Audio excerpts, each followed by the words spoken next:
markaan soo jiray askarigii igu bilaabay siinba maama aan saamaynay anna wax sawaaxil oo naqaano haba yaraatee oo musay ka ahayn male eeda maxaa dhibo jiray markaas ay tiri eeda aniga ninkii i qabay tiri wuu dhintay 3 bilood ciidada marka aan dhamaystay tiri yaa ninkan guursaday waa labada nin ee la socda mid kamid ah ninka kalena ninkii dhintay bay walaalo yihiin oo dumaashaadaana iskalo ninkan kuma qabahayo yu ilaa saaka sharciga waxaan u imid ninkan dumaal doonka in amaan la iga siiyo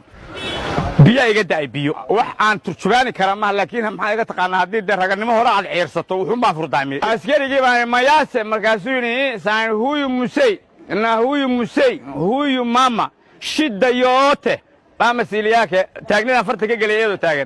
taagnidu ka dhacay askarigii 2 kiilo oo ruux gadan kara aan jirin intuu ii gaday wuxuu yiri siinba mimina ku fahamu in dhaliya namnayo kula miira 2 kiilo ana wataan